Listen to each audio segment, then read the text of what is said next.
अरहंत सिद्ध सुर उपाध्याय साधु सर्व अर्थ के प्रकाशी मांगलिक उपकारी है।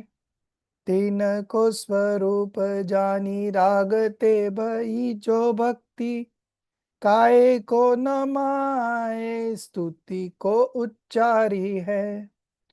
धन्य धन्य तुम्ही से काज सब आज भयो कर चोरी बारंबार वंदना हमारी है। मंगल कल्याण सुख ऐसो हम चाहते हो मेरी ऐसी दशा जैसी तुम धारी है। हो मेरी ऐसी दशा जैसी तुम धारी है। So we'll continue with 12 contemplations and we have completed so far Anitya, Asharan, Sansar, Ekatva, Anyatva. Today we are going to start with Asuchi Bhavana. Asuchi Bhavana means the contemplation about the impurity of the body. Why body is being highlighted? Because in all other previous contemplations, we have mostly tried to discriminate between the associations and the soul. Now in this particular bhavana, the prominence is given to the body. Why body? Because body is our closest associate. And we have from time immemorial believed body as to be our own, right? So with that background, the contemplation regarding the difference between the body and the soul also makes very sense. In fact, in Pravachan Sarji, in the verse number 93, Acharya Amrit Chandra Dev, when he has to discriminate between the soul and the other things, non-self things, so he also highlighted body. Because although we may say that body and soul are different, but if you consider all our thought process, contemplations, and our tendencies, we have this tendency of believing body as our own. Although we may say body is not my own, but something happening and we get disturbed. Something happening to the body and we get disturbed. Why? Because there is oneness in body. There is mindness in body. There is a doership of body and there is enjoyership of body. So irrespective of being discussed or not discussed, being thought or not thought of, we all have oneness with our body, okay, from time immemorial.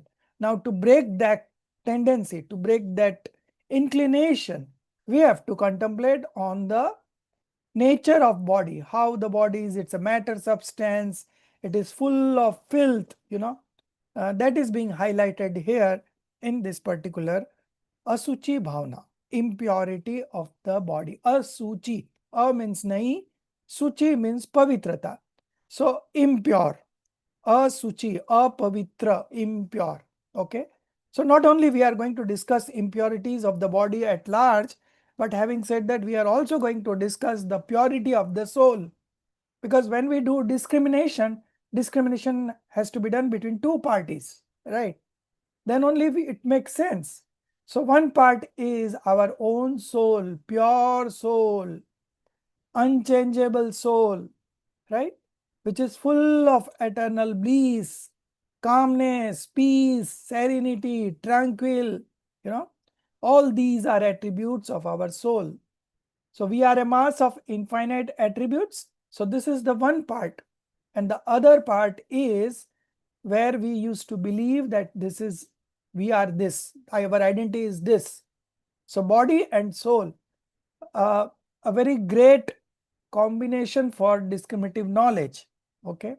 So of course, body means not only body and other associations. And if we go more subtle, then of course, that discussion will be highlighted in the next bhavana, Asrav bhavana, influx. Okay. So all the kind of alien dispositions are all considered to be in the non-self category. Even our thoughts, rambling of mind, restlessness, all these are part of non-self identity. So we have two distinctions only: self, non-self. So apart from self, everything is non-self. Okay. So with this conclusion, we begin the discussion on the contemplation on the impurity of the body. Many a times Hindi words are used here and there, but since the corrections are pending, so you have to correct it yourself. Okay. So wherever body words is used, sharir, asuchi, sarir is used, you have to use it body. Sanyog is used, you have to use the word association. Sanyogi bhav is used, you have to use disposition of association or states of association. So there are some of the common terminology. We don't want to repeat it time and again. You have to understand it and you have to put it across there. And even if you say asuchi, I don't mind, because what matters is what you mean.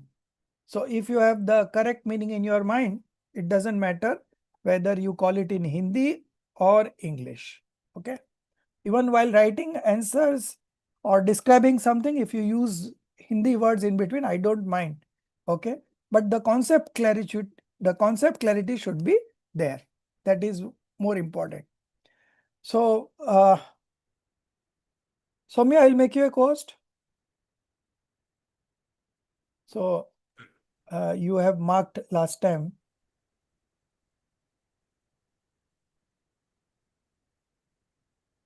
Yes.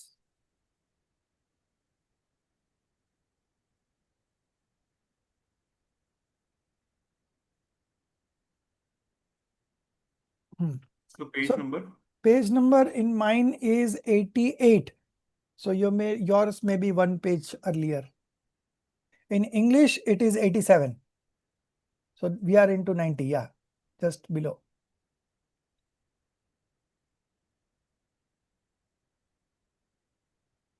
You are on page number 129. Okay, PDF page. PDF page. Okay. So PDF page is 61. Yes. Yes. From 87 it starts, yeah. इस देह के संयोग में जो वस्तु पल भर आएगी वह भी मलिन मल मूत्रमय दुर्गंधमय हो जाएगी. So the first two lines says that whatever comes in contact with this body, okay, even for a moment, that particular thing will become impure, okay, just like filth and urine. किंतु रह इस देह में निर्मल रहा जो आत्मा, okay, although we are dwelling in this particular body only, but our soul remains pure. वह ज्ञेय है, श्रद्धेय है, बस ध्येय भी वह आत्मा. It is the object worth knowing, ज्ञेय, it's object of our knowledge. Shraddhai, worth having faith in it. Okay. Dhyay, it is our object, aim, objective, goal. It's the same soul. Okay. So this is what the initial verse means. Now we begin the discussion. The first point starts from the beginning itself. So you continue 1A, 1B, then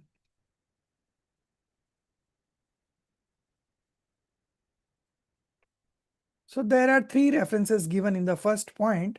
First is from Pandit Daulat Ramji's Chedala. The second one is from Pandit Bhudar Dasji's verse. And the third is one from Pandit Jaichandji Chabda. So with these three references, we will complete the point number 1. Okay. So these testimonies are required. Different authors, scholars have given written these Bara Bhavanas. So what is their view on this particular Asuchi Bhavana that has been related here. You can skip the verse if you want and directly read the meaning. Or if you are comfortable reading it, you can always read it. So we begin with Malti ji.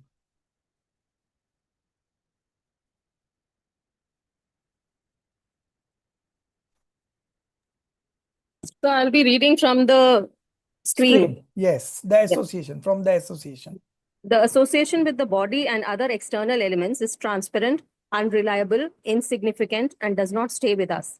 They are entirely distinct from our true self. Though contemplation on impermanence and other such reflections, even after becoming thoroughly acquainted with this ultimate truth, wise beings, due to the force of attachment and circumstantial influence, wise beings, due to the attachment and circumstantial influence, still experience waves of mental disturbances related to the body, as it remains the closest associated entity in their existence. The repeated contemplation of the body's impurity by the wise, undertaken to pacify the aforementioned waves of attachment-related mental disturbances concerning the body, is known as Asruchi Bhavana, the reflection on impurity. As Pandit Daulat Ramji says, Pal Rudra Radha Malathali Kikasa Vasidi Tem Meli.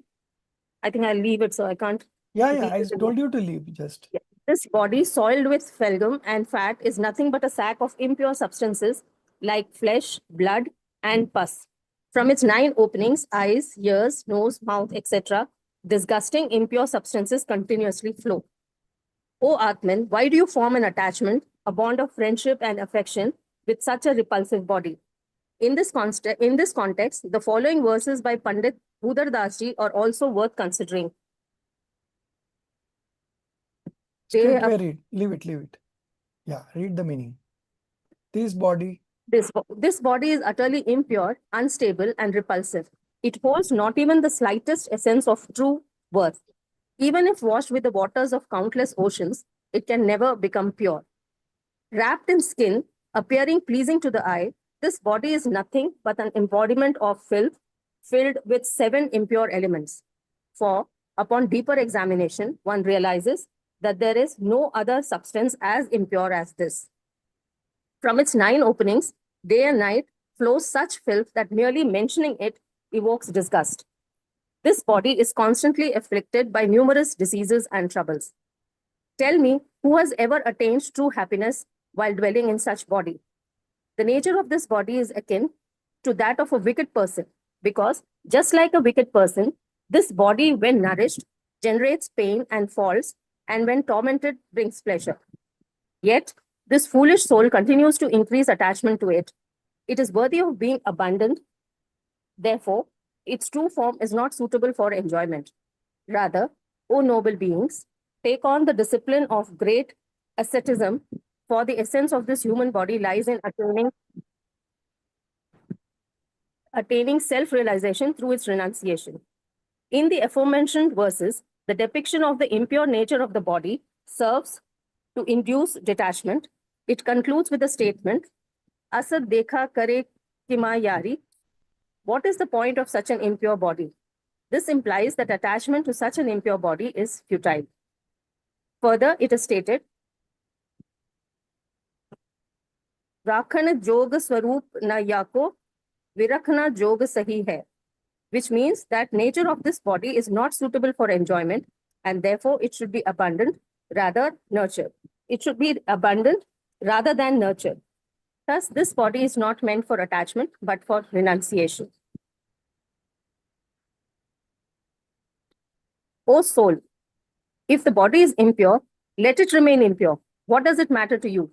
You are the completely pure, supreme, divine soul, distinct from this.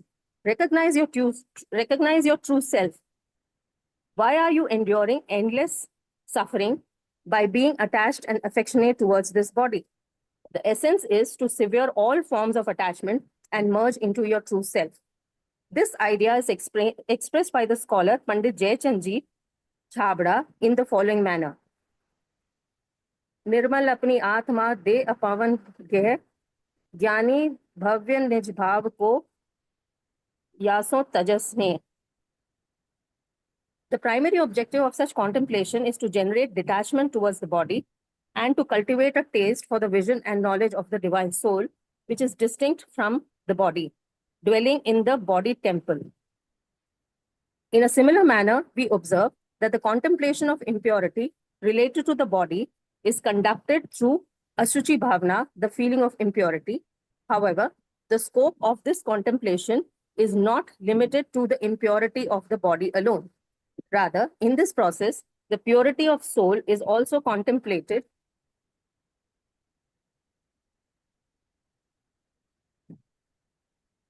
and the focus merges with it.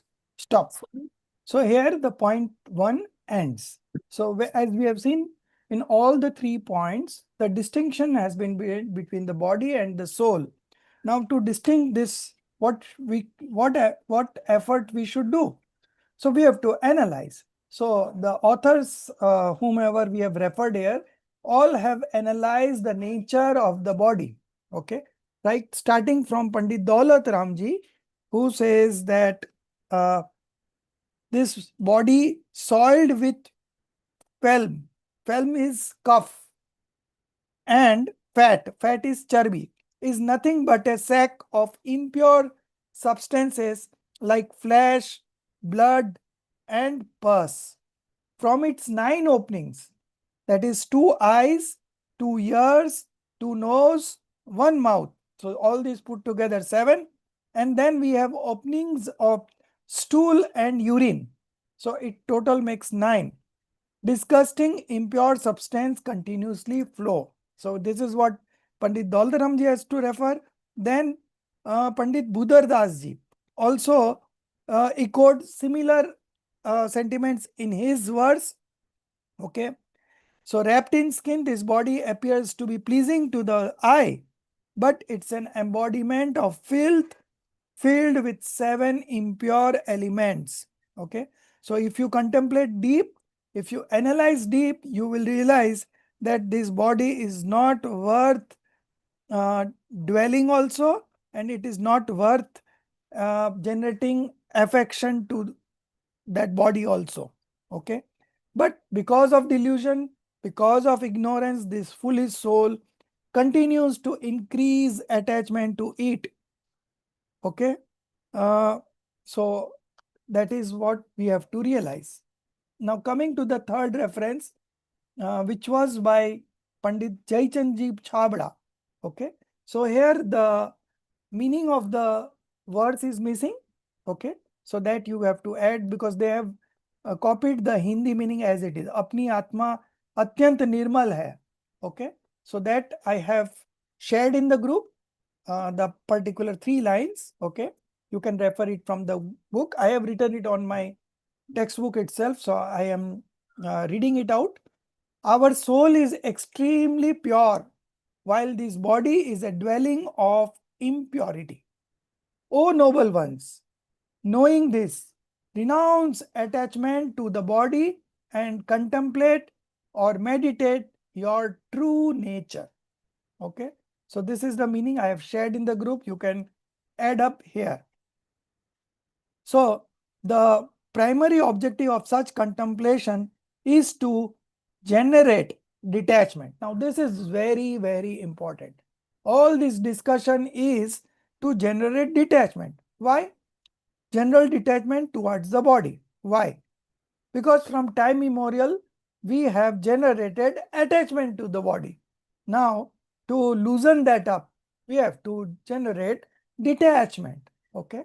So all the acharyas and the scholars, subsequent scholars, they have all tried to present facts where your power of attraction diminishes. Okay. As you contemplate more on the impurities of the body, you will feel less attracted towards it. Okay. And on the other hand, they have also glorified the nature of pure soul. So you get attracted to it. Okay. So this is the modus operandi of all the 12 contemplations. Okay. Something they will reproduce or present to develop a feeling of detachment to those things. And something they will say about the pure soul so that you get attracted and attached to it. So this is how the science of discrimination goes. Okay. So we have learned this science of discrimination from 5 different points so far, and this is the 6th one where the body is particularly highlighted. Okay. So this was about point 1. Then we start the point number 2 after 2 paragraphs. Because one's body is an intimately associated entity. Yeah, from there, the second point begins. And it ends in the next page. Yeah, just hold on. This paragraph. A person afflicted by Kam Vasana. Slightly above.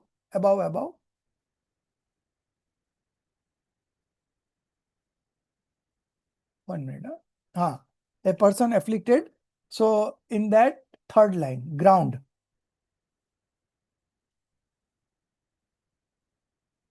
A person afflicted, cremation ground. Yeah.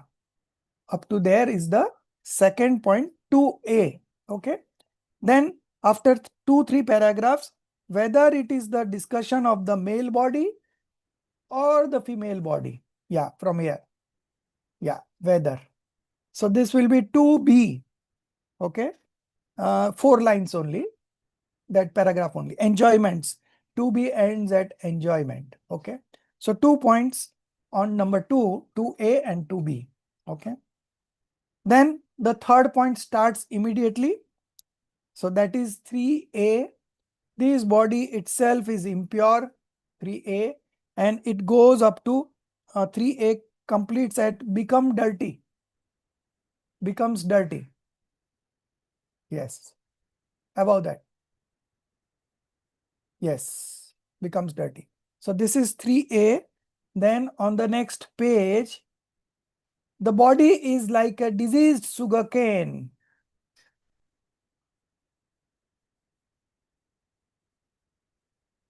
Next. Yes. Yes. Last paragraph. This body is like a diseased sugarcane. That is 3B. Okay. And it ends at distinct from this body. Yes. This paragraph. Yes. So 3B. Then the next paragraph itself, the fourth start. The essence of this passage is that from there it goes on to the unfavorable outcomes.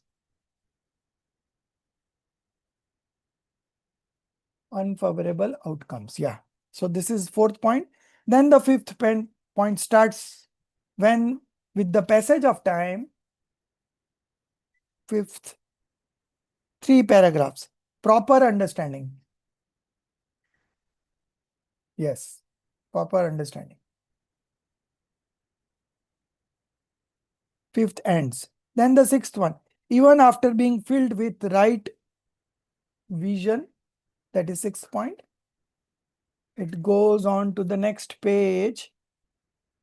Undistracted absorption. Undistracted absorption. 6th point. Then the 7th point.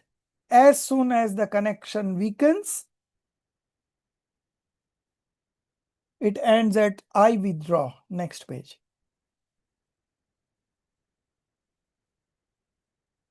Next. Go further. I withdraw. Yeah. End of the page. That is the end of the 7th point. I withdraw. Yes. Great. So now we again come back to the second point and start reading it. Although it's all very simple, you can read and understand. Still, we will be reading it in the class because as a homework, you might not read. So at least we will have the essence of this particular contemplations. So again 2A, because one's own body is an intimately associated entity. From there, the reading should start. And Pratibhaji, you read 2A and 2B.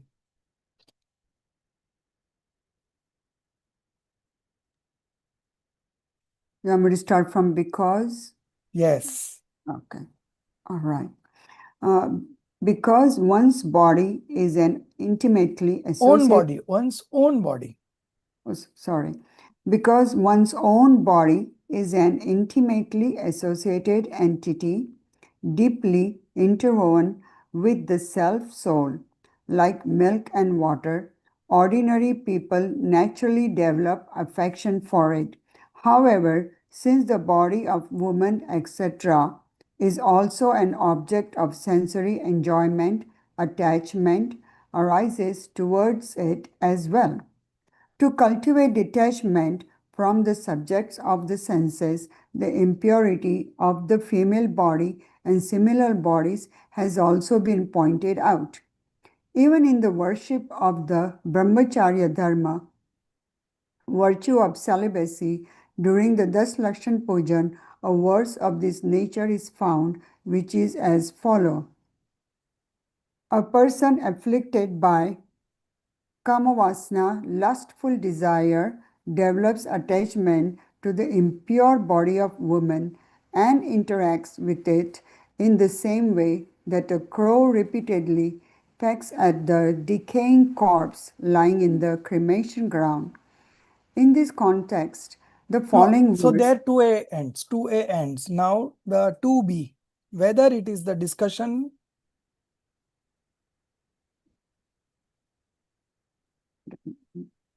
Soumya, take it up. Yeah. Yes. So cremation ground 2A ends and 2B now. Whether it is the discussion of the male body or the female body.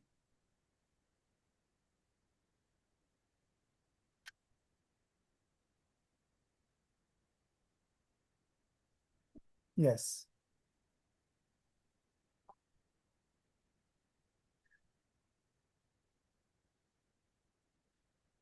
Next.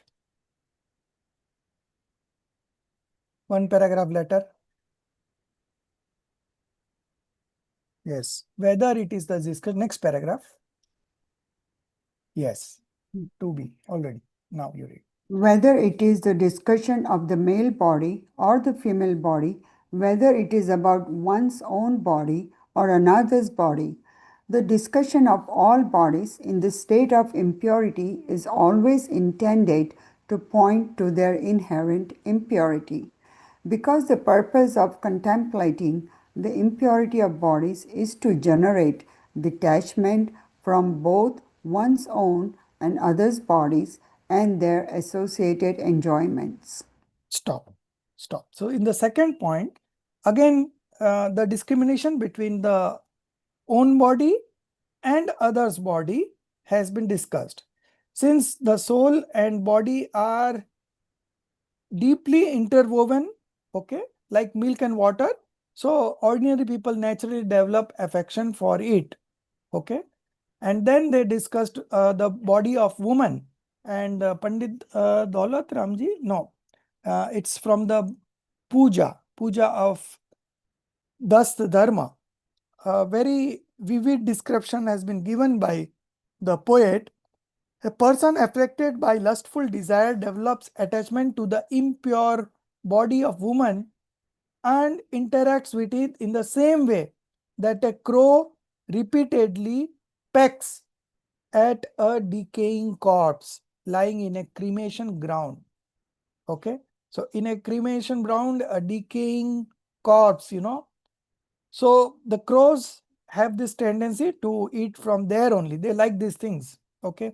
Similarly, the person who is so much attracted or who has a lustful desire towards the body of a woman, he also interacts in the similar manner. By giving this example, Acharya or the author has tried to develop a feeling of detachment with the female body.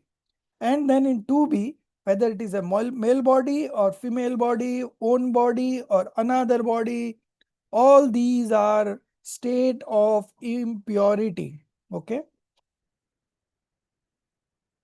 And the purpose of contemplating this impurity of body is to generate detachment from both one's own body and other body and their associated enjoyments. Okay. So this was the purpose. Now 3A, we are further discussing on the body only from different angles. And again, the idea is to develop detachment. Okay.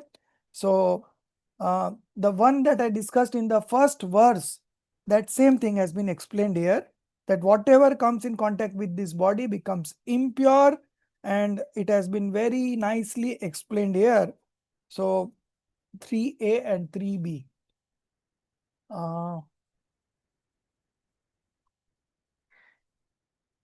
Amita ji.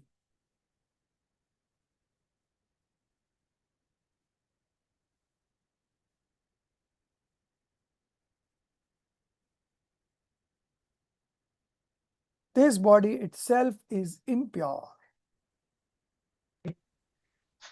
This body itself is impure, and every object that comes in contact with it also becomes impure due to that contact. Pure, sattvic, delicious, and most beautiful food becomes contaminated as soon as it comes in contact with this body. It becomes impure as soon as it is put in the mouth. Even holding a morsel of food in the hand causes one to feel disgust. Once it reaches the stomach, if it is vomited, one does not want to touch it. After staying in contact with the body for a prolonged time, everything ultimately transforms into filth and excrement. In the morning, when one wears clean, neat, and beautiful clothes, by the evening they become dirty and ragged, and a smell of sweat begins to emanate. Even after bathing with pure water, this body does not become pure. The water inevitably becomes dirty. How can this human body, which is Now the filled next with page. This body is like a diseased sugarcane. 3B. Okay. Thank you, Swamiji. Yeah. This body is like a diseased sugar cane, which has been placed in your hands. If you attempt to suck it, you will only end up weeping. However, if you plant this diseased body akin to a diseased sugar cane in the fertile soil of spiritual discipline, it will yield fruits of eternal bliss, as it is constantly oozing filth. Merely touching this body makes even fragrant hair, sandalwood, and flowers impure. The essence of the above entire statement is, by nature, attachment and affection towards this impure body should not lead a person to the difficult path of worldly existence, for this is not the pursuit of a wise person. The only worthy endeavor in human life is to engage in the practice and worship of one's own supreme, pure, divine self, which is entirely distinct from this body. So body coming in touch, whatever comes in touch with this body also becomes impure. Okay. The example of sugarcane is very, very interesting. If the sugarcane is diseased, you cannot eat it. Okay. But if you put it in the soil, many new sugarcanes, fresh sugarcanes without disease will grow. Similarly, this human life, the body that we have received is this human life, right? Now, if you use this human life for your spiritual upliftment, then you will get liberated. Okay. So if you plant this diseased body akin to diseased sugarcane in the fertile soil of spiritual discipline, right? So if you indulge in study of this spirituality, it will yield fruits of eternal bliss. That means you will get liberated and you will enjoy this eternal bliss forever, because soul is going to be there forever. Okay. The body will get dissociated, but the soul never gets destroyed, right? So soul is eternal, and it's if we understand this, if we develop our spiritual understanding, and if we practice the science of discrimination, we can very well distinguish between the body and the soul and take ownership of the soul and discard this body, diseased body. Okay. The only worthy endeavor in human life is to engage in the practice. Practice means sadhana, and worship. Worship means aradhana of one's own supreme, pure, divine self, Bhagwan Atma. Okay. So that is the only worthy endeavor in this human life, that we practice and worship. Sadhana and aradhana. That should only be the motto of this life. So what we should do, the earlier commitments that we have made when we were ignorant, what we should do? You manage it. Okay. Although we have committed something as an ignorant soul, but nevertheless, there is always way to manage things, you know. It all depends on how do we handle that, right? So we have to learn that technique to handle these things, manage it, at the same time develop our interest in the spirituality of our soul. That both things can be done. Okay. We are very smart in doing things at a worldly level, but when it comes to development of the self, we have all the excuses with us. Okay. But the Acharya motivates us that wise persons manages everything. He has got a knack of solving each and every problem with the knowledge that he has already acquired. With the upgrading of the knowledge attribute, he is able to manage everything. So when there is a will, there is a way. Okay.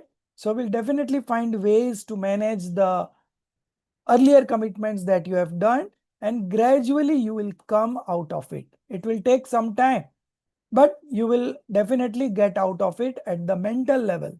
On the physical level, we are all along with our family members, but at a spiritual level, you can always discriminate between the self and the non-self, and that is what going to define your destiny going forward. Okay. So everything is in under our control. If we put in the right efforts of understanding these principles and practice it in our day-to-day life, we are going to be the happiest person on this universe. This is a challenge, and this is again a privilege for us, you know. So we can exercise this. Now the fourth point. Sir, Okay. Yeah. sir, may I say something? Yes, yes. Sir, I don't know what the others are thinking right now. Okay. It's probably, it's probably some sort of, so I'm just getting this feeling that what is written is absolute crap. I'm sorry to say that, but it's making me realize that I'm so blinded that all this while, it's not like I've been in, obsession with, my body or something, but I'm just thinking that I've never seen my body like this, that it's dirty. Like when food is coming in contact, the food is becoming bad. Right. It's probably because of the way we've always been thinking of ourselves. Yes. I mean, I don't know whether I'm conveying my message across properly. I'm not No, saying. I am understanding it, every word of it, because this is a common phenomenon across all seekers. Okay. Before the life before, when we indulge into these studies, and the life now, there is always going to be a change, and this change is going to be at the belief level. Okay. It's not that your body is going to change, right? Body will remain body, but the attachment, the oneness, the mindness, the doership and the enjoyership of the body will gradually go away. So it will be a journey. It's not going to happen overnight, although it will happen in one moment. Okay. The detachment will happen in one moment. The delusion will go away in one moment. But before that, there is a work in progress. Okay. And so only things that you have in your hand is you study scriptures as much as time as you find. After reading the scripture, you contemplate on that, analyze on the fact, and then you will realize, no, whatever here it is being said is all very true. And you have to accept it. That's all. Your efforts doesn't go beyond the acceptance, beyond the decision making that you are doing. Okay. That is what we do. And then the things will naturally unfold in our life and we will soon realize ourselves and the journey to liberation will begin and we will get liberated also very soon. It's not that we have been wandering from time immemorial. So again, after knowing the self, it will again take so much time to get liberated. No.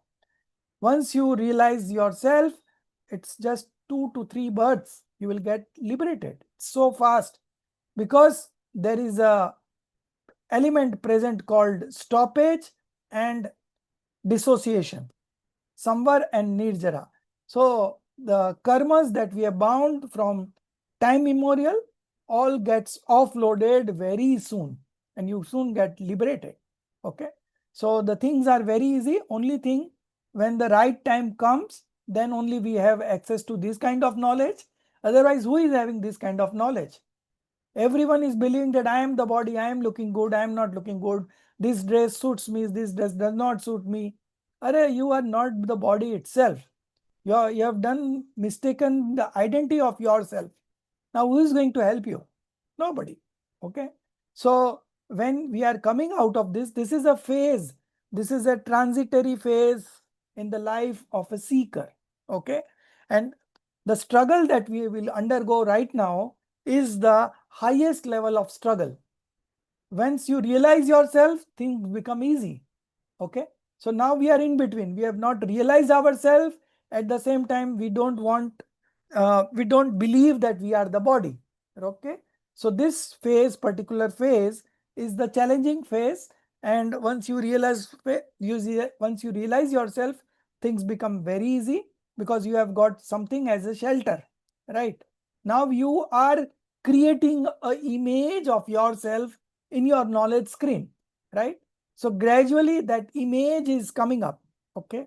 And a time will come when it will be clearly visible to you, and that is the time you identify yourself with it. I am this, and then the journey starts, okay? So change of belief is going to begin the journey of the path of liberation, okay? And for change of belief, these are the contemplations that we have to do time and again. And as you see, it's already been 1.5 years, but not a single thing has been repeated, but we are understanding the same thing from different angles, so that makes it very interesting. And it's not going to end even after 5 years. You still keep on evolving. You find better ways and means to connect yourself very fast. So the sharper you become, the more enjoyable your life will be. Okay. So the worst is behind us. Now we are onto a very progressive phase of our life. Okay. And the faster we accept these facts, the faster we make decisions on this, the faster we contemplate on this, and that is how we come to the conclusion. Okay. So whatever we conclude remains with us and we continue this journey. So the journey has already begun. Okay. So the first destination would be the self-realization. Then the next destination would be the omniscience, okay, manifesting of omniscience knowledge. And the third destination would be ultimately getting liberated. All this will come automatically because we have already come from the wrong belief towards the right belief, right? And now the belief is almost right, but the shedding away of karma, of delusion, is a technical thing, right? We are not the doer of those entities, because it's a matter substance. The karmas are matter substance. So gradually the delusion is going away. Okay. Still the time the last string is attached, you are still a false believer. But the next moment you become a right believer. So it doesn't take much time from converting to a right believer from a false believer. But nevertheless, there is a process before that, and we are onto that process. Our confidence is growing, our knowledge is growing, our sharpness to connect to the soul is growing. So this is all called work in progress. Okay. And when the work is in progress, ultimately it shows up. The effort shows up. Okay. So you have to wait till then. You will learn new things every day. Even if you are reading this text again and again, every time you will find new things coming up to your mind. Okay. So this is the journey that we all are committed to, and we are going to be successful in that because it's our own nature. Nobody can deprive us to connect to our own nature, whether it is karma or any external association. Nobody comes in between. Only the destiny is in our hand. If we act in the right manner, if we put in right efforts according to scriptures, things are going to unfold automatically. And if we are not putting efforts in the right manner, then it's going to take time. Okay. So keep on learning, keep on growing your confidence, and things will automatically unfold.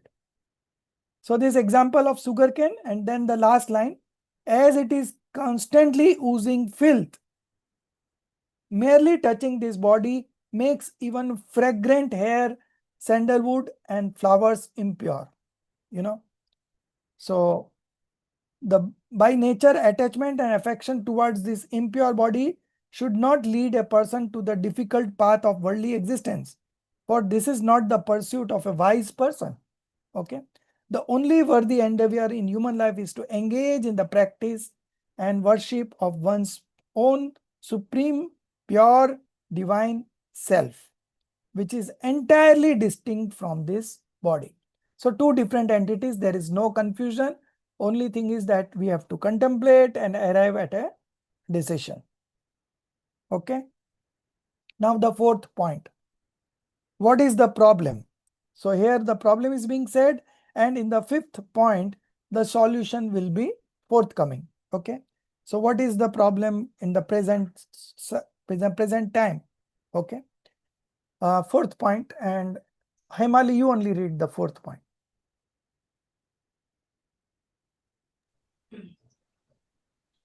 The essence of this passage is that, so from here, right? Yeah. The entire contemplation, ranging from anitya bhavna to asuchi bhavna, the impermanence to the feeling of impurity, revolves around associated objects. Even within the objects of such associations, the body remains the central focus due to its close connection with the soul. In the contemplation of the impermanence, death is discussed to emphasize the fleeting nature of the body's connection, highlighting its transitory nature. In the contemplation of helplessness, it is asserted that no one can escape death, and thus the connection with the body is referred to as helplessness. In this world, many bodies are taken on, but none provide true happiness through attachment to the body. The union and separation of the body is called birth and death. The infinite suffering of birth and death is experienced by the soul alone, without any companionship. All objects associated with the body, such as the body itself, are extremely different from the soul.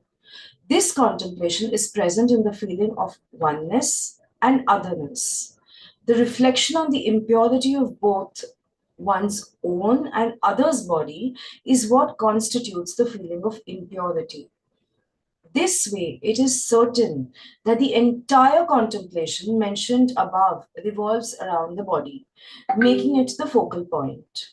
The sole purpose of this entire contemplation process is to shift the focus from the body and its associated objects to the nature of the self-soul.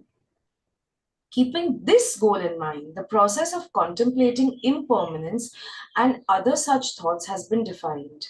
Since time immemorial, this soul has, under the influence of ignorance, established a sense of unity and a sense of ownership, mamatva, with these body-based associated objects. And within this, it has created the notion of pleasure and pain. Due to this unity, sense of ownership and ignorance, an infinite attachment continues to develop towards these body-based associated objects. Driven by this attachment, it remains constantly engaged in their maintenance and care. Although it is true that there is no difference in the result of body-based association, whether it is due to the options of maintaining them or not, yet the soul remains entangled in those options itself. It naturally experiences joy in the favorable outcomes, parinaman, and sorrow in the unfavorable outcomes. So this is the end of fourth point, and there are some corrections, Soumya. So in the first paragraph itself, the last line, through attachments to the body. Okay. So the attachment word won't be there. Through associations of the body. Through association of the body. Okay. So that you correct. Last line. Yeah. Attachment to. You cancel attachment to and you write association of the body. Through association of the body. Then in the next paragraph, second last line, the contemplation is present in the feelings of oneness and otherness. So otherness would be separateness. Okay. This we have already discussed in the fourth contemplation. Yes, sir. Oneness and separateness. Which Second para, last, sir? the next paragraph, the union and separation of the body paragraph. Okay. The second last line, oneness and otherness. So otherness would be separateness. Otherness also means the same, but separateness is a more better word. Got it?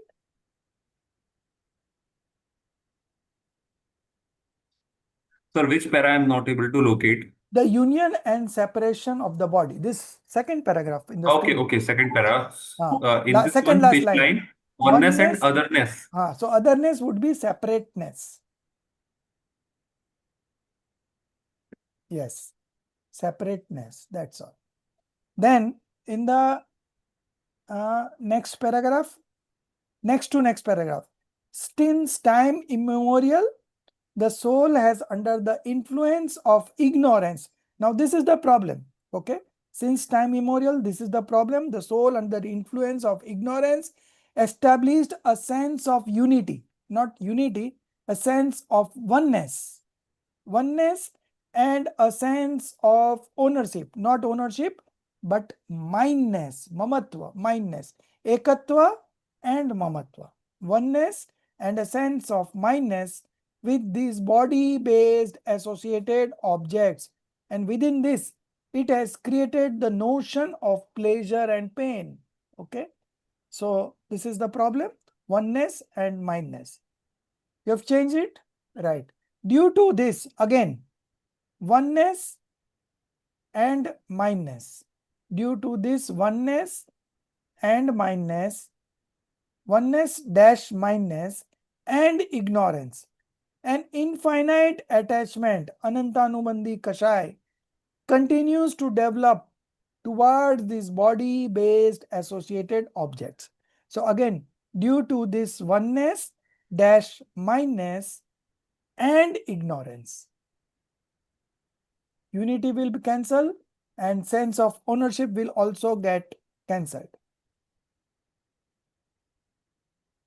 Due to this oneness, mindness and ignorance. Okay, that is done. Now the last paragraph. Although it is true that there is no difference in the results, not results, outcome. There is no difference in the outcome of body-based association, whether it is due to the options, not options, thoughts, vikalp, thoughts of maintaining them or not.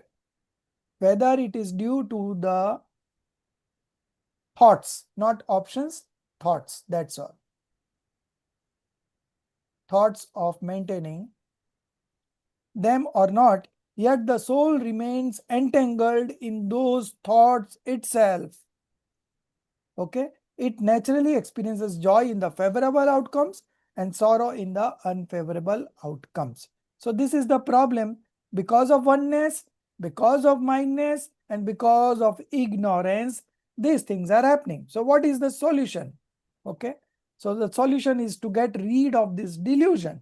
So oneness, mindness, doership, and enjoyership, all things will go.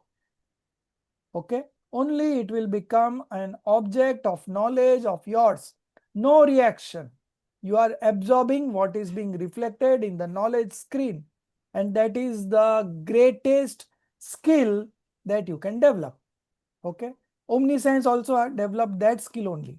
So they are knowing the whole world, whole universe is being reflected in their knowledge screen, and they are not manifesting attachment and aversion towards them. That is called vitrata, complete detachment. They have developed complete detachment. Okay, and we at our level can always think on those lines and develop practice to practice of getting detachment towards these things. Okay, so these corrections you have done. Now the solution is coming up. We will read the solution, 5th point and the 6th point, and of course there is a 7th point. Okay, quickly. So the 5th point. Okay, Soumya, you read.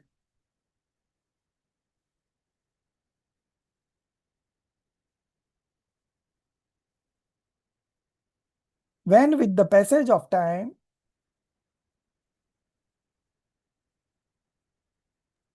When, with the passage of time, this soul, through the study and practice of Jinagam and association with enlightened gurus, attains the Tattva-gyan, that is knowledge of truth, and scrutinizes it through the filter of logic, it becomes clear at the level of intellect that the following is true. These body-related objects are impermanent, unprotected, worthless, extremely impure, entirely distinct from me, and not companions of my happiness and sorrow. My happiness and sorrow are experienced by me alone. I myself am the Bhagwan Atma, Supreme Self, Lord, distinct from these body-related associations and emotions arising from them, and even distinct from the differentiation of self-pure transformation, that is Pariyaya, and attributes, Guna. I am the abode of infinite virtues, the gathering place of infinite powers, the repository of knowledge, and the source of bliss, the supreme ruler, the ultimate God. The strong current of uninterrupted contemplation of the above true understanding, though characterized by Vikalpatmak, that is alternating or uncertain, gradually loosens one's grip on the unity, attachment, and affection towards body-related associations, and an alternative perspective arises with the passage of time. Ultimately, when this soul surpasses this current of contemplation and begins to experience itself as distinct from these body-related associations, it pierces the long-held illusion of falsehood, and through Samyak Darshan and Samyak Gyan, right vision and right knowledge, becomes filled with proper understanding.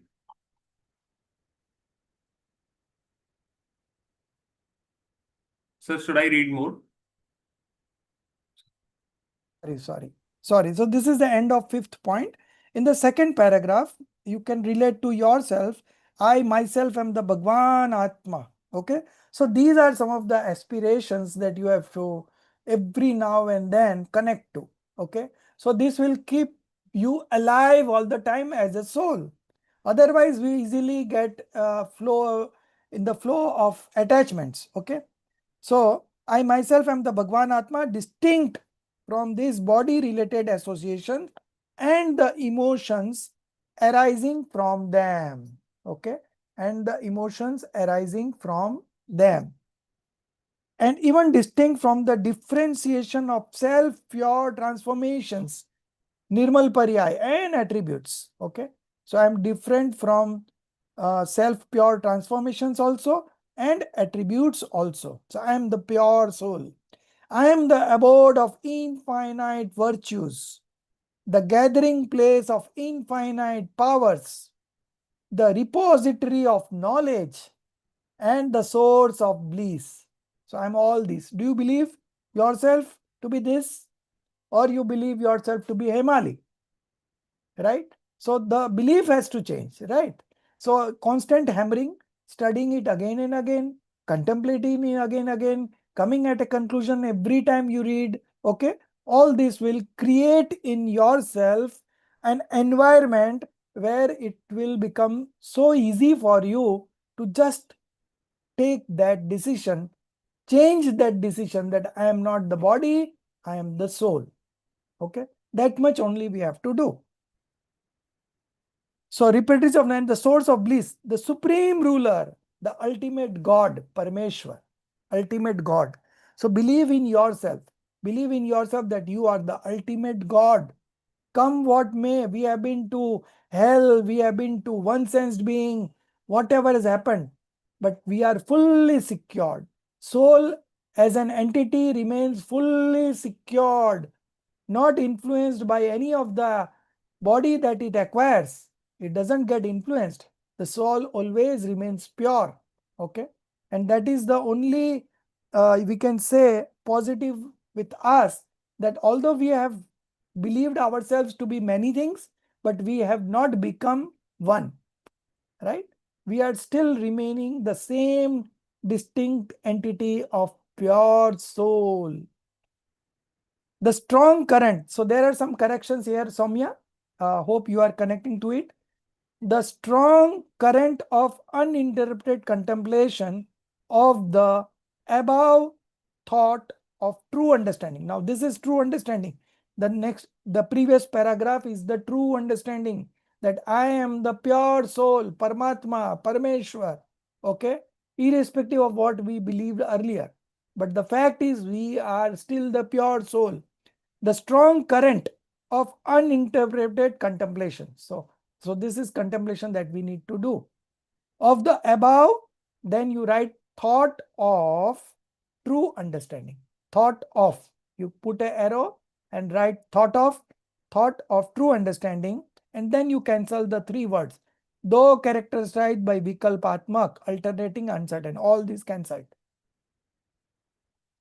By the above, of the above thought of true understanding, full stop, comma, sorry, it's comma, gradually loosens one's grip on the oneness mindness, not unity, not attachment. Unity would be oneness, comma, attachment will be mindness, comma, and affection towards body related associations, and an alternative perspective arises. Alternative perspective arises by regularly contemplating. An alternative perspective arises. It takes shape in your knowledge. Okay, alternative perspective with the passage of time. Okay, with the passage of time. So you have to hold on to these thoughts, Emily, for some time. So this, with passage of time, the alternative perspective, your true perspective, your true identity will arise. Ultimately, when the soul surpasses this current of contemplation and begins to experience itself, okay, so this journey is what we are traversing now. Experience itself as distinct from this body related association, it pierces, such a beautiful words, it pierces the long held delusion of falsehood. Okay, so it will pierce that falsehood, this contemplation, and through samyak darshan and samyak gyan, right belief, not right vision, right belief and right knowledge becomes filled with proper understanding. Okay, so this is the solution. Now the sixth point. Sixth point will discuss further about the conduct deluding karma. So this paragraph particular was related to faith deluding karma. What is the problem of faith deluding karma? Now faith deluding karma has gone and you have manifested right belief. Now what remains is conduct deluding karma.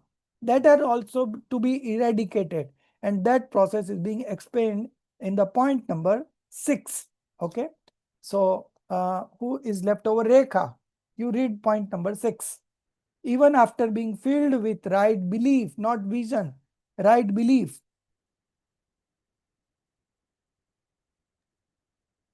Even after being filled with right belief and right knowledge, due to the instability of the mind, when its focus turns outward, the long standing habitual tendency leads to wavering alternatives of body related associations rising up. Although the unity that existed in the state of falsehood is no longer present, the mind still oscillates. Stop 1 minute. Just there are few corrections. Leads to wavering alternatives, not alternatives, wavering thoughts. In Hindi, it is vikalp. So vikalp, they put it as, ChatGPT puts it as alternatives, options. But we know that it's the wavering thoughts. Vikalp, okay, wavering thoughts of body related association rising up. Because of conduct deluding karma, these kinds of thoughts rises up. Okay, although the strength, okay, although the strength, not the unity, although the strength that existed in the state of falsehood is no longer present. Why it is no longer present, Hemali? So because in the above point we saw that already this right belief has already come. Yes, good. That is why. So the mithyatva is gone, the delusion is gone, and along with delusion, the strength of the infinite bondage has gone. Okay, although the strength that existed in the state of falsehood is no longer present, the mind still oscillates. Now why there is mind still oscillating?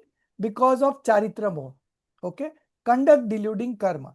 Faith deluding karma has gone. Your belief has turned right.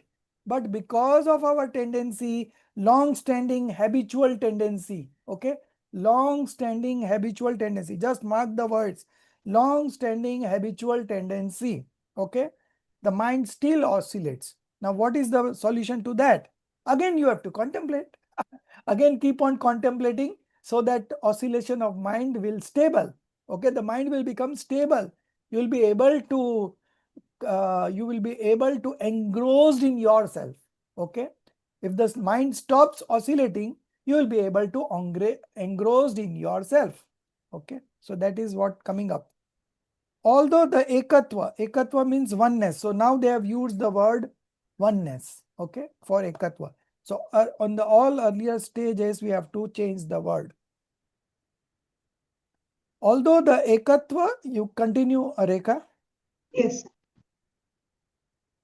Although the ekatva, sense of oneness, mamatva, sense of ownership, and infinite anugraha, deep attachment towards the body related Anurag, infinite anurag, deep attachment. Infinite anurag, deep attachment towards the body related associations have been subdued. The apratyakhana, non-renunciation related to anurag still remains.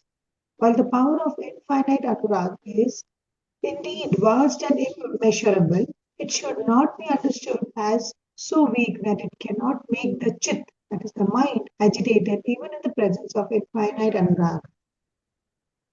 Leaving aside the benefit of the Divya Dvani, divine discourse of Adinath Bhagwan, the Vikalpa Tarang, waves of mental fluctuations born out of instability, compelled and urged Bharat Chakravarti to engage in battle of 60,000 years.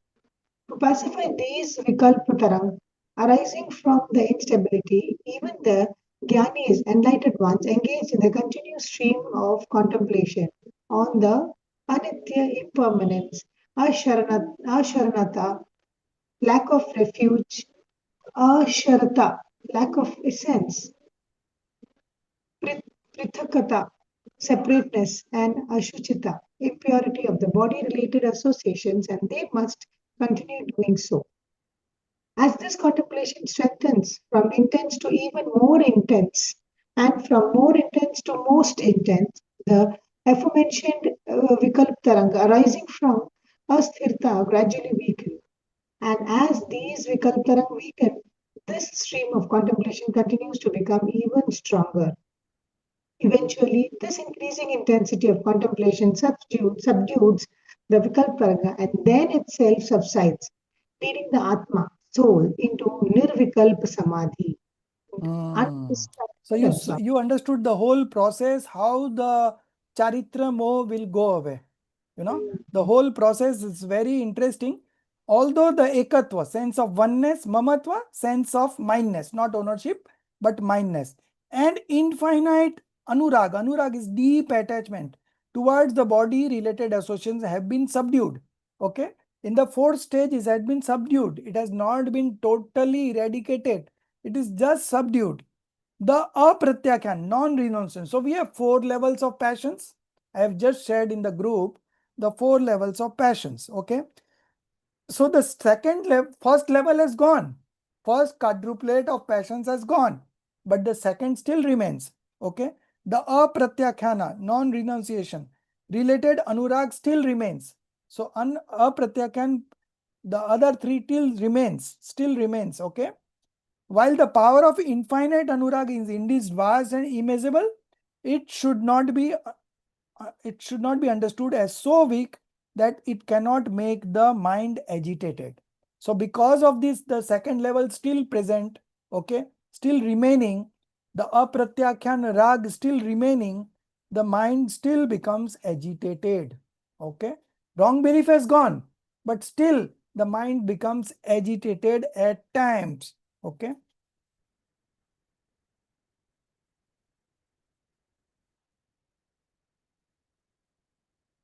So now you have to take a full stop here. It should not be understood as so weak that it cannot make the mind agitated. Full stop. And cancel the other whatever, even in the presence of infinite anurag, that you cancel. Okay. So leaving aside the benefit of the example of Bharat Chakravarti, although Bharat Chakravarti got 3 news simultaneously at the same time. The first news is that the Adinath Bhagwan had got omniscience knowledge. So now the Divya Dhvani will come. The second news is he got a birth of a son. And the third news is the Chakra Ratna. Now he has to go to conquer the 6th world because the Chakra Ratna has come to him. Okay. So now he has to go. So his duty as a Chakravarti, he has to go to fight and win over 6 kingdoms. Chhe Rajya. Okay. That's why he's called Chakravarti. Okay. And but his inclination was to listen to the Divya Dhvani, but he is not able. Okay. So this Vikalp Tarange, the rambling of the mind will continue because of Charitra Moh. Okay. To pacify this Vikalp Taranga arising from instability, even the enlightened ones engage in the continuous stream of contemplation on the impermanence, lack of refuge, lack of essence, separateness, impurity. Okay. And they must continue doing so. Okay. As this contemplation strengthens from intense to even more intense, and from more intense to the most intense. Okay. So we have positive, comparative, and superlative. Yeah. 3 tenses, right? Similarly here, from intense to more intense to most intense, the aforementioned Vikalp Tarange, okay, waves of mental fluctuations. Okay, Vikalp Taranga is waves of mental fluctuations. Okay, arising from asthirta, gradually weaken. It will take time. Okay, and as this Vikalp Taranga weaken, this stream of contemplation continues to become even stronger. So now your contemplation has become very strong, and the waves of mental fluctuations is gradually weakening and it will go away. Okay, so this much journey you have to again go after getting the right belief. And this is the stage of spiritual development from 4th to 14th. Okay, this is the stage of spiritual development. Eventually, this increasing intensity of contemplation subdues the Vikalp Taranga, and then itself subsides. Itself subsides. So now the contemplation will also subside. Okay, and what will happen? Leading the soul into Nirvikalp Samadhi. No distraction. Undistracted absorption.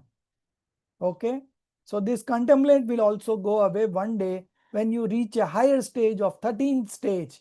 Okay, so there will not be 12th stage. In the 12th stage, you will develop complete detachment. Okay, so this is the journey. Now, again what will happen? Again, because of the rise of conduct deluding karma, again the contemplation will weaken and you have to repeat the same process, again get stronger. Okay, so this process will go on, and this is being explained in the 7th point, and we will just read it. Okay, I have already explained, so you just watch the words, that is enough. Okay, Soumya is there? So in the previous page, you made us cancel even in the presence of infinite anurag. Yeah. So what is to come there? What do we have? So it doesn't require that, because ChatGPT has misrepresented that particular sentence. While the power of infinite anurag is indeed vast. So now the infinite anurag is already gone, right?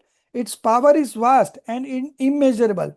It should not be misunderstood as so weak. It should not. So it means the remaining attachments. Infinite anurag is already gone. Deep attachment is already gone. So the remaining attachment should not be understood as so weak that it cannot make the mind agitated. So mind will become agitated every now and then. Even for Gyanis, wise ones, Bharat Chakravarti, as we saw in the case of getting the news of Adinath's Divyadvani, omniscience of Adinath, getting a son, birth of a son in his family, and the third news of getting a Chakra Ratna. So now we have to go to conquer the 6th world. All these 3 news came simultaneously, and he was not agitated with the news of his birth of son. He was not agitated. He was happy with the birth of son. He was happy with the omniscience of Adinath, but he became agitated when the third news came that now you have to go 60,000 years to conquer the 6th world. At that point of time, he became very agitated, and this is a story that we have covered in the course. When you read Aap Kuch Bhi Kaho, you will read 10 stories, and one of the stories is this one, the 3 news of Bharat Chakravarti. Okay, so that we will see detail. You have done it that? I don't think so. No, we have not done it. It's going to come, I think, in the 6th sem. We are into now 3rd sem. So 5th or 6th sem, 6th sem. It will be in the 6th sem, right? Okay, so this process has to go on repeating again and again. And that is what we are going to see in the 7th point. Okay, so Hemali, you only read 7th point. Repeat. Soumya is there. I was just whether Soumya is present in the class. Soumya. Sir, she is not present, sir. Okay, fine. So Emil, you read. As soon as the connection weakens, the samadhi is disturbed and the chitta, mind, begins to rise with the same kind of wavering. To calm these fluctuations, the same contemplation regarding the impermanence, insecurity, and the true nature of the associations resumes. This contemplation, following the earlier sequence, gains strength, pacifies the attachment-based fluctuations, and brings calmness to the mind. The Atma then merges into Nirvikalp Samadhi, which is undistracted absorption. Again, as soon as the connection weakens, the samadhi is disturbed again. Then the same process begins. The fluctuations rise, the opposite knowledge-based contemplations become active, the fluctuations become weaker, and with every moment and the contemplation that generates detachment becomes stronger. In the end, both merge and become absorbed in the samadhi. And in the end, as soon as the connection weakens, the samadhi is disturbed again. Continue. Although the process of contemplation continues even in the fourth and fifth gunasthan stages of development, it does not possess the intensity that is found in the muni state.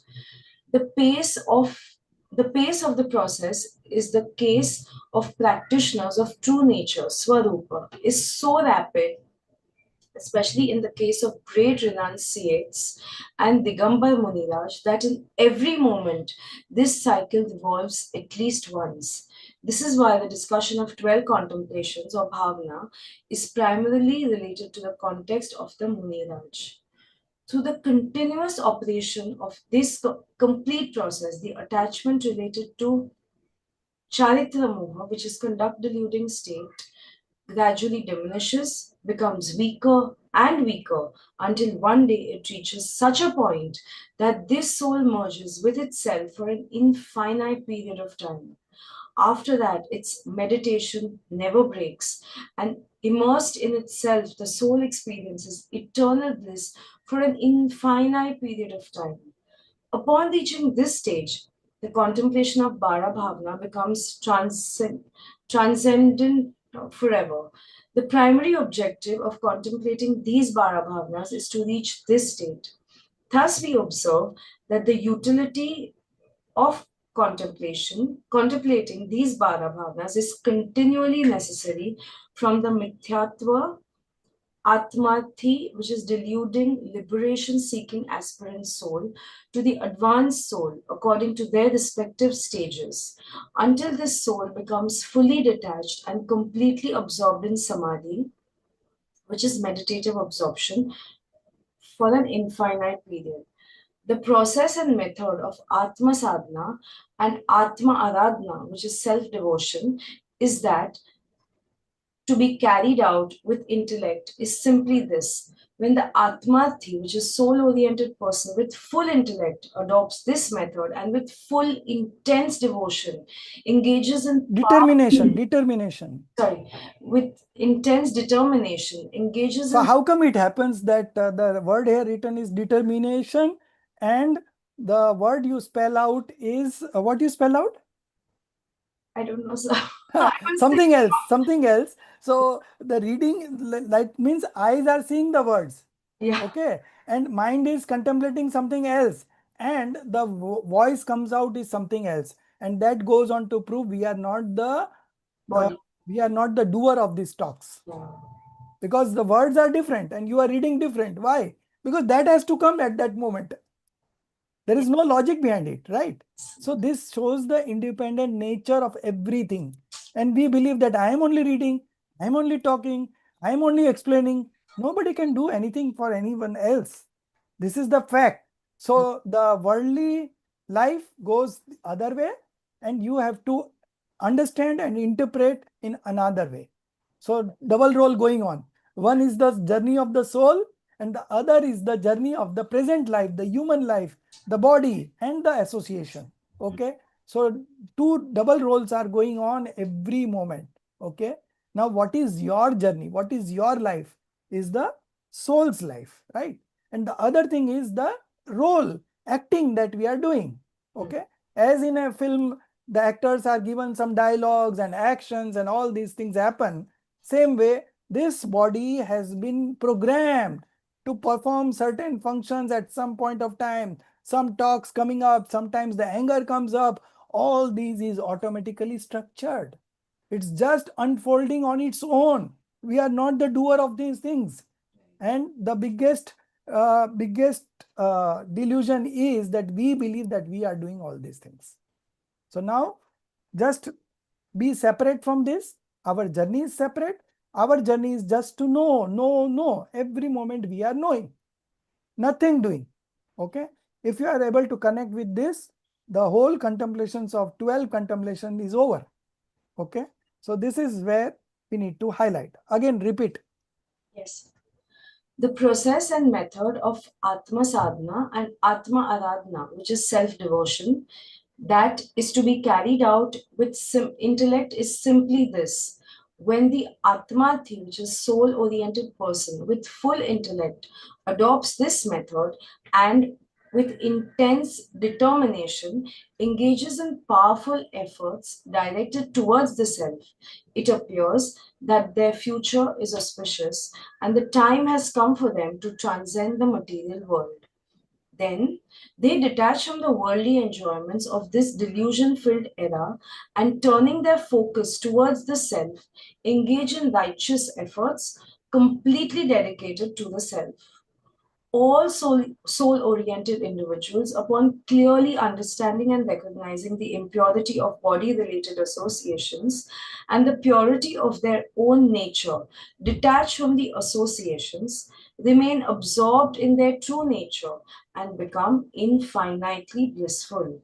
Taking rest in this sacred contemplation, I withdraw.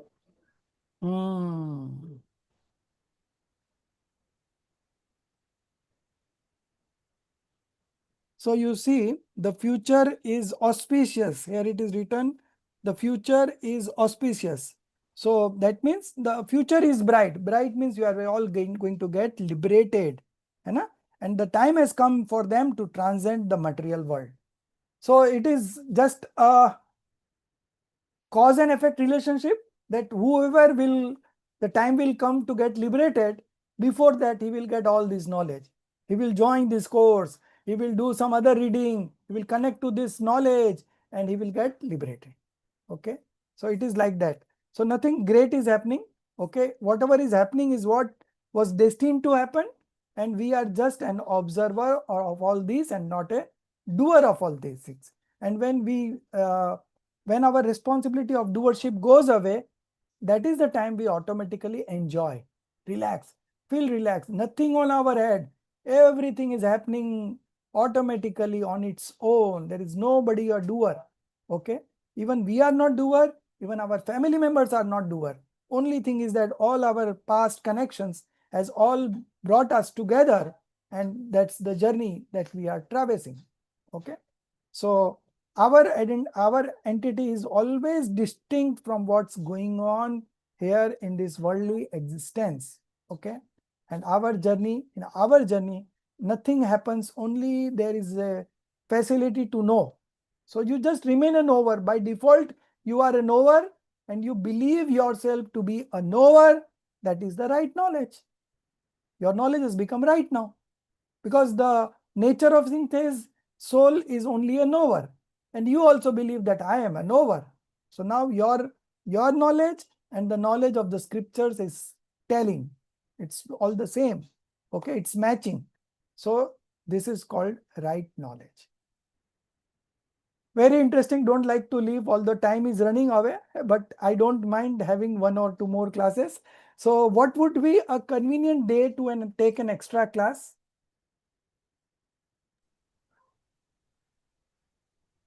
So Sunday? Sunday is fine. Everyone is fine. What time Sunday? You tell me. Morning, evening, I am comfortable both. You tell me. Sunday 2 o'clock, it is comfortable for us. Afternoon 2 o'clock? Fine. Me also, yes, sir. Soumya, good?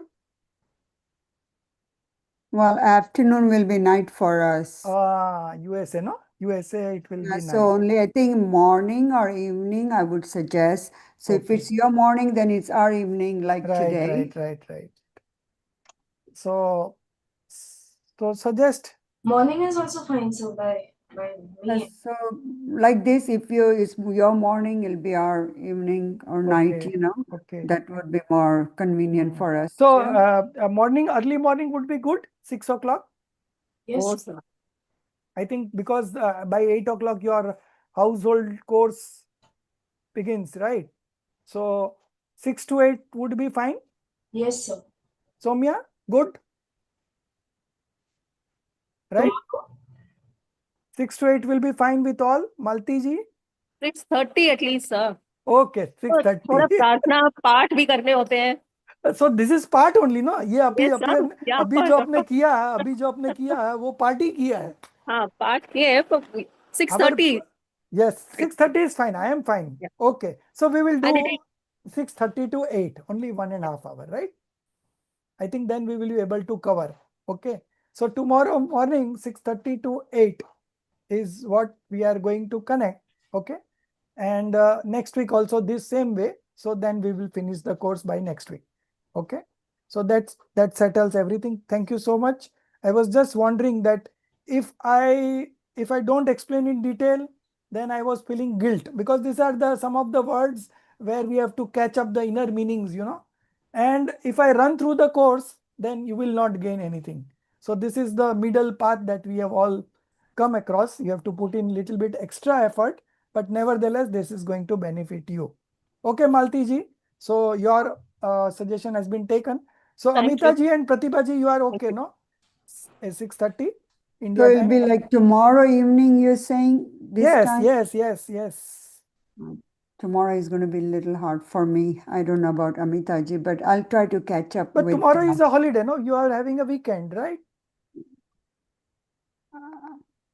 I have some commitments. Okay, you have commitment for this Saturday, right? Yes. So next for- Saturday again, you will be comfortable. You can catch up on recording also, but Sure. try to We'll catch up next time. postpone that commitment. Okay, but if it is very urgent, then you have to go. No problem. All right. But Thank Amita ji you. is okay with that? I have to attend a funeral prayer for a while at 8, but I will catch up with the recordings. Okay. So 8 is what? 6:30 morning India time is 8, what your time? It is over 7 o'clock. 7 Yeah, it will be o'clock. 7 for us. So 7 to 8 you will attend and then you will go, right? Right. Okay, no problem. So anyway, our class is going to be 1.5 hours. So Yeah, fine. we'll catch up with the recording if you don't mind, you know. Yeah, I don't mind, but I'm just seeing the convenience of all so that nobody misses out. That is the idea. But nevertheless, somebody will always miss out, right? So Rekha ji, कल थोड़ा जल्दी उठ के कर लेना आप काम. Okay. Yes, ठीक sir. है. I have So a now question I'm for- very relaxed, so I can explain in detail because of these extra classes. No problem. Yeah. So may I ask a question? Yes. So when it says that you have to constantly contemplate on the Bara Bhavna, so is it when we are leading our day-to-day lives and thinking about it, or so when we are meditating? Because so I've started meditating now, and so initially it was very difficult. I could not get into the thoughtless state at all.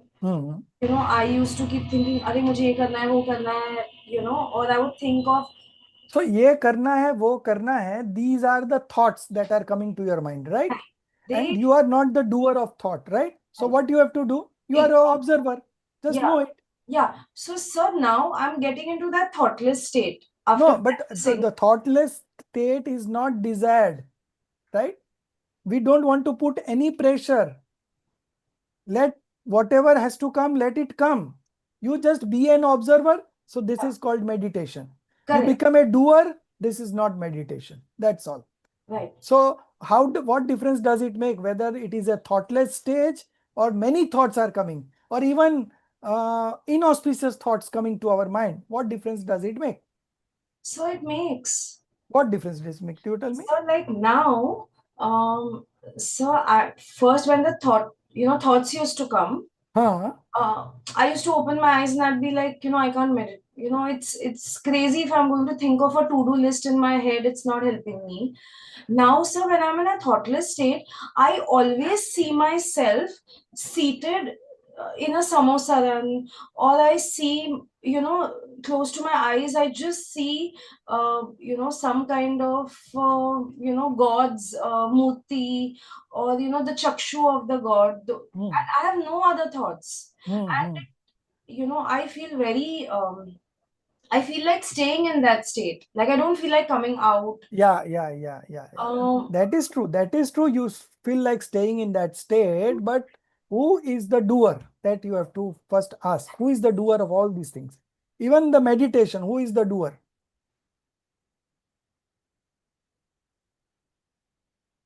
The soul. Sitting in a certain posture is the activity of the body or the soul? Body. Body. So body is doing all things. So you remain an observer, no? Why are you having such what you call reservations that it should happen like this? Our thoughts should go away. This thought should not come. Why so much of pressure? Let it flow. Let it flow. All the objects of our knowledge are predestined for all the times. The past, present, and future. Everything is fixed and it will unfold on your screen at the appropriate time, right? So we will not develop any aversion to that, or we will not develop any attachment to that, but will remain an observer. This is the spiritual journey. You remain an observer. You don't put in pressure. Okay. If this should not come, I should be thoughtless. I don't want to do list come. Don't create an aversion to those thoughts also. Okay. Just observe. This thought is coming. Okay, let it come. Another thought's coming up. Let it come. It is coming and going. It's not staying, right? Yeah. So let it be natural. Be natural. Why you putting pressure that should not be any thoughts? No pressure. Let it come. Whatever has to come, let it come. If it is not coming, let it not come. We don't mind, right? My journey, my endeavor is to remain an observer. So long I am an observer, it doesn't matter whether I'm going to conquer 6 worlds. I don't mind, because I am an observer. The moment I become a doer, even if I am meditating, it is a problem. Even I am sitting in a meditation posture and I become a doer, right? Why this thought is coming? So you are a doer? No. So why this question of coming? Why this thought is coming? Why to-do list is popping up? Why the worries of children? Why the worries of job? Why the worries of this? Why these are coming? Let it come. On the contrary, this is the best time to come. Okay. So they are coming because of the rise of karma, past karmas. Okay. That's why they are forming an object in your knowledge screen. So just they are objects of our knowledge screen. Okay. They don't come and disturb us, right? So you remain calm and be peaceful. Just remain an observer and you will enjoy. You will enjoy the eternal bliss. Okay. And the moment you become a doer, although you are not doing any external activity while meditating, still there are a lot of ramblings going in the mind. This thought and that thought and this thought and that thought. And that is the time you are again binding karmic bondages. Okay. So our endeavor would be to remain an observer, to remain a knower and not doer. So when you consider this stage of yours where you are only a knower, so what difference does it make whether you are meditating or you are running, whether auspicious thoughts coming or inauspicious coming, whether the deity of a god coming to your mind or the deity of a film star coming to your mind, what difference does it make? So we have a soft corner for auspicious things and we have an aversion to inauspicious thing. This is not the sadhana. This is not the spiritual journey. Spiritual journey is acceptance. Let reflect. Whatever has to reflect, let reflect. I am not having any kind of allergy to any object of my knowledge. No allergy. This is reflecting, let it reflect. That is reflecting, let it reflect. This is not reflecting, not reflect. No pressure. You can be in that state, and next time you meditate, just practice this one. And let me know, do you enjoy that or not? Because here we are creating a pressure that this thought should come and this thought should not come. So we are again going out of our way because we are a knower. We don't go beyond knowing. Okay. So remain like that. Soumya, you want to add something to this? To problem of Emily? Yes, sir. Of course, sir. I was trying to point out that the next bhavna that we will be reading, that is Ashra Bhavna, will be Yes. about this only. Ah, And that tells us that that there are two kinds of passion: mild passions and intense very passions. heavy passions. Or yeah. So mild passions are when the karmas are such that mild passions are on the rise, auspicious thoughts come. And when the passions are very heavy, then inauspicious thoughts come. Ah, So whenever some kind of we give preference to some or the other kind of thoughts, then we are definitely giving importance to mild passion or the heavy passion. In this case, mild passions only. We want to be in a state of mild passion. But again, it is some kind of passion which is not, which should not be acceptable to us. That's why I think. so the main point would be, emphasis would be that whether it is a mild or a intense, we are not the Intense. doer. This Yes, is sir. the place where you put the pragnachani, you know, whether it is mild or intense, what difference does it make? Because I am an observer. So being an observer, it doesn't make a difference whether it is mild or intense. Why we want to be in the mild passion state? Why? No, I am an observer. So you clearly define your nature. Your nature is just knowing, knowing, knowing. You don't go beyond knowing. Okay. So why we will create a pressure of some what you call conceptualized things, you know, that this should happen and this should not happen. No, nothing. I am on an observer. This is challenging. When you are watching a live telecast of a cricket match, you are still interested. But when you are looking at a recording, okay, India has already lost this test match and now you are watching. There is a difference. So why don't observe the live telecast? Let it come. Whatever has to come has to come. I am not the doer. So long I am not the doer, there is no problem. The moment I become a doer, then it's a problem. Okay. So this is the feeling that we have to develop. This is the understanding that we have to develop, that our job is not to comment on one thought good and another thought bad. Our job is to just know. If it is good also, we will know. If it is bad also, we will know, because we are not doing it. Okay. So we are knowing it. So so long you remain a knower, you are good. You are enjoying the eternal bliss. The moment you become a doer, you are killing that bliss. Right? So in the next contemplation, that is influx, contemplation on influx, this will be discussed more clearly. Okay. Sir, I have a doubt. Like continuation with Himali's thought, like, you know, when the thoughts come, when we don't take the doership, is it that it will slowly fade away on its own? It might fade away also, it might not fade away also, but that is not our objective. Our objective is to develop an understanding that as a soul, what are the things that we can do and what are the things that we cannot do, right? As a soul, as an entity of soul, what are the things that a soul does and what are the things that a soul cannot do? When you think on those lines, then you come to the conclusion that the soul's job is to observe, to know. Then how does the thought shift, sir? Like, you know, I am. So don't go into that, whether the thought shifts or not shifts, whether the inauspicious coming or auspicious coming. You don't discriminate between the thoughts. Thought is thought itself. It's just an object of our knowledge screen. Okay. And we are an observer. So we have a TV which is running 24 hours a day. Even when we are sleeping, some thoughts are coming. Sometimes we are able to know that. Sometimes dreams are coming, right? But still, during the daytime also we are dreaming only. It's called daydreaming. But in actuality, daydreaming and night dreaming is same, because we are the knower and not the doer, right? So similarly, as you don't have any control during the night dreams, similarly we don't have any control during the daydreams.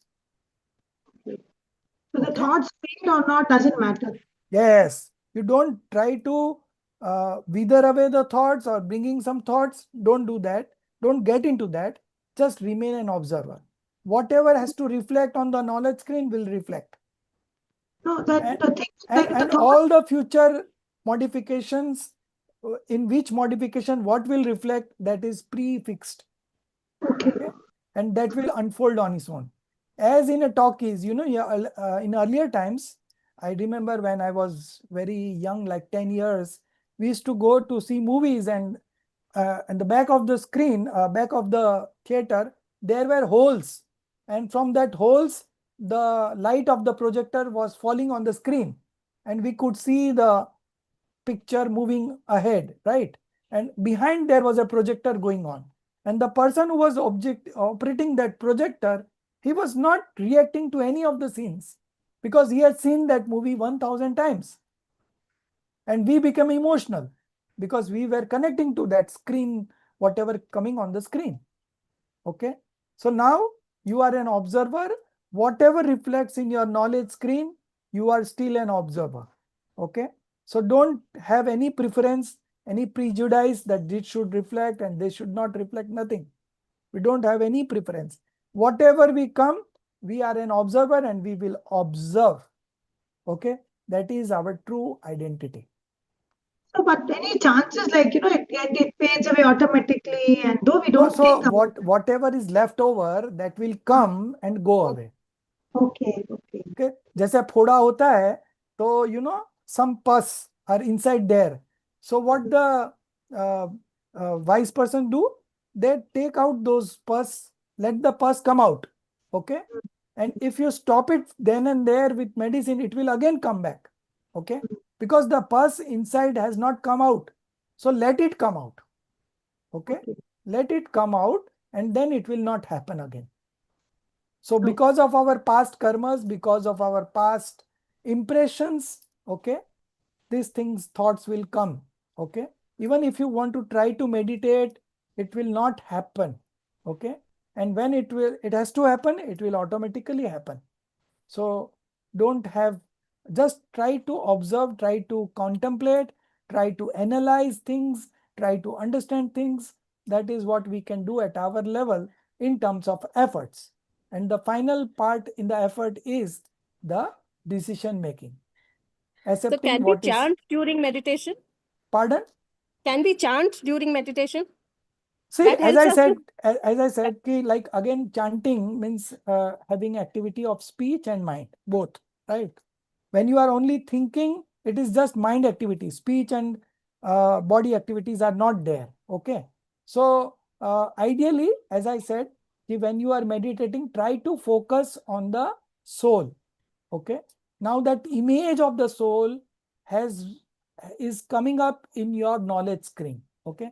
Every day you are reading something about the soul, that soul is unique, soul is independent, soul is mass of infinite attributes, soul is complete in itself, soul is such. All this is creating an image of soul in your knowledge screen. Everyone. Okay. Okay. So that image is automatically being built in your knowledge screen, and one day you will connect with that image and then you will say that this is me. Okay. So for all the living beings of this universe, Abal Gopal, ignorant and the knowledge one, our own soul is reflecting in our knowledge screen every moment. Okay, every moment, irrespective whether we have focus to realize it or not, it is still reflecting. Okay, so the first step would be the acceptance of this fact that it is automatically coming in our knowledge screen. We don't have to make it to come. It is coming. You have to accept this fact and then you try to find out in your knowledge screen, what is soul? Who am I? That question you answer and analyze the objects that are reflecting in your knowledge screen. Okay. Just keep on analyzing, and you will, one day you will connect to your soul on that analysis only.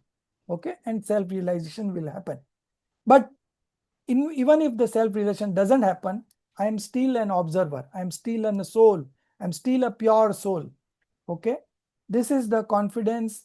This is the thought process that you should always carry. Okay. I am a soul. My function is just to know, nothing else.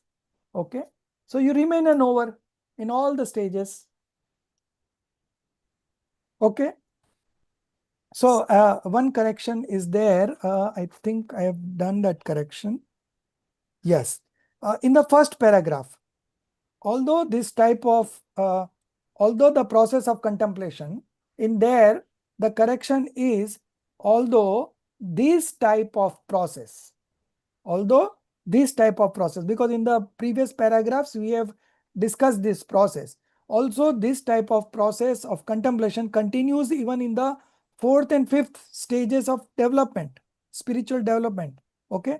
So this type of, and in that same paragraph, fourth line, great renunciants and Digambar Muniraj, that is monk, that in every moment this cycle revolves at least once. So it is not every moment. It is every Antarmurat. Antarmurat means 48 minutes. Every 48 minutes you can write, not every moment. Every 48 minutes, this cycle will revolve at least once. Okay. Every 48 minutes.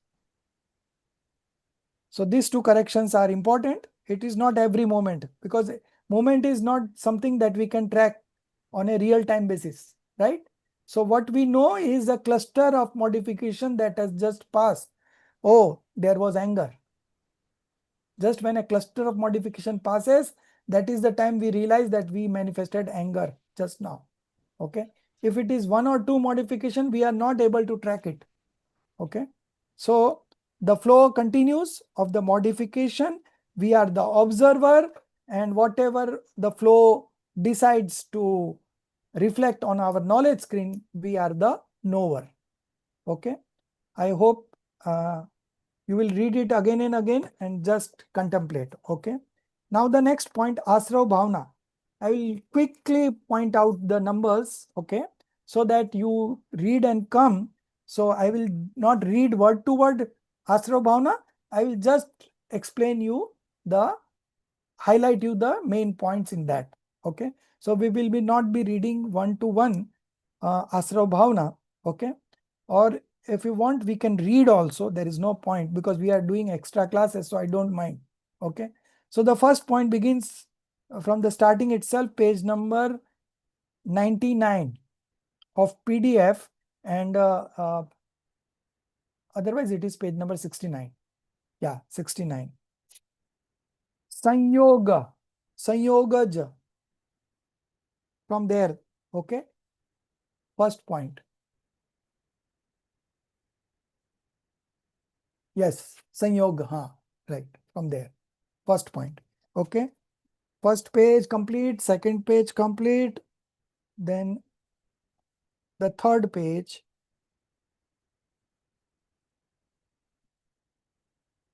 Cause of happiness. In the statement of Sem3, in the statement of second last paragraph. Cause of happiness. Here ends the first point. This is the discrimination between soul and influx. Okay. Read it very nicely. It has been referred from Sem3 Gatha number 72 and 74. And the explanation of the two words are missing here. So I am sharing that in the group. You have to add here. Somya, you have to add. After Gatha number 72, one meaning is not there. And after 74, the English meaning is not there. So both of I have done it and I'm just sharing it now. You can add it there. Okay. Then the corrections, we can do it also. Okay. So in the first point, I will do the corrections. Let it be. We will do the corrections tomorrow itself while reading. The second point starts from, it should be noted. The next page, it should be noted that Asrav Bhavna is not Asrav Tattva. Okay, got it? It should be noted. Yes. Yeah, it should be noted in the middle. Second point, after 2 paragraphs. 5 types of charitra. Second point ends. 5 types of charitra. Conduct. Conduct is the last word in the bracket. Yeah. Just immediately. Yes. Number 2 ends. Then the 3 starts the primary purpose. Next paragraph itself. 3. The primary purpose. And it ends in the next page. Samaisar and Atmakhyati. Paragraph ending with Samaisar and Atmakhyati.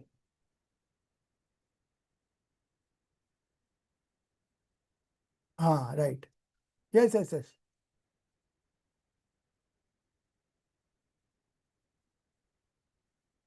Atmakhyati. Right. Then the 4th point is on the next page. To uproot Asrav Bhavs completely.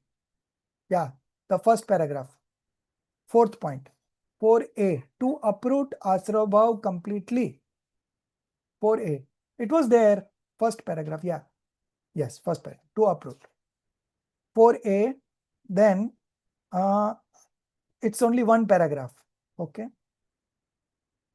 Transmigration. It ends with transmigration. Okay. Then the 4b in Asrav Bhavna. Next paragraph. Yes. This one. In Asrav Bhavna, 4b, one paragraph only. Adoption. Yes. 4b. Then next page. 5th point. The person who being immersed in the tranquil modification. Yes. The person who being immersed. Okay? That is 5a. After 4 paragraphs are to be renounced.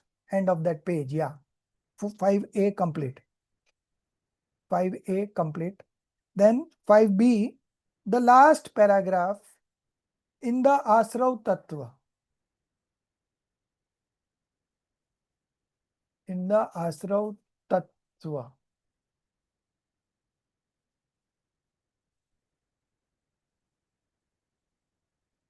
Yes. So this is 5b. It ends next page. In this manner, that paragraph. In this manner, we see that. In this manner, we see that. Next page. In this manner, we see that is also hey to be abandoned. That is 5b ending over there. To be abandoned. First paragraph. Okay. Next, below. Yes, to be abandoned. Yeah, this paragraph. The cursor is there only. Niche. In the manner we see that paragraph ends. Abandoned. Yes. This is 5b. Then 6. Then it is 5c also. It is stated in Yogsar. The last paragraph in the screen. Yes, it is stated in Yogsar. That particular paragraph is 5c.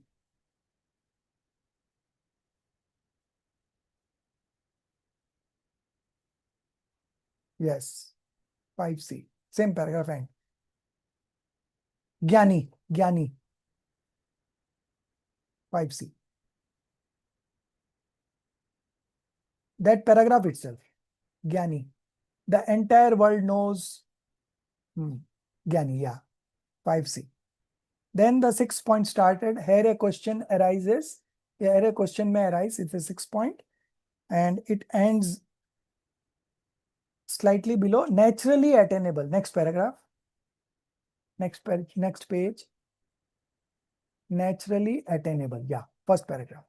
Naturally attainable. 6th ends. 7th begins. And then 7th continues up to the end. Okay. So this is what we'll try to complete tomorrow. Okay. Asrav Bhavna. Very, very good example of practicing discriminative knowledge. Because it has been adapted from Samaisar, verse number 72 and 74. So we are going to do this in detail, and you can just imagine that you are reading Samaisar now. Okay, so such is the important. No problem. We will connect tomorrow at 6:30 and we will continue. Okay. Okay. So I have a quick question. So for yes, CC3, we'll be doing all 12 bhavnas, you're saying? pardon? For CC3, Yes, 12 bhavnas, for all the 12 12 bhavna, bhavnas, all the you have to 12 write of them. 5 points on each bhavna, 5 points 5 on each points. bhavna. So you Okay. keep on writing. We have completed so far 6. So you keep on writing 5 points on each bhavna, bullet points only for your own understanding. Okay. And then I will give you time for CC3. Once we complete this, then I will give you time. Okay. Okay. Thank you. No problem. Okay. So tomorrow morning, 6:30. निज निधि निज में बताई, यह अनंत उपकार है, उसके लिए जिन वाणी माँ को वंदना 7 बार है, उसके लिए जिन वाणी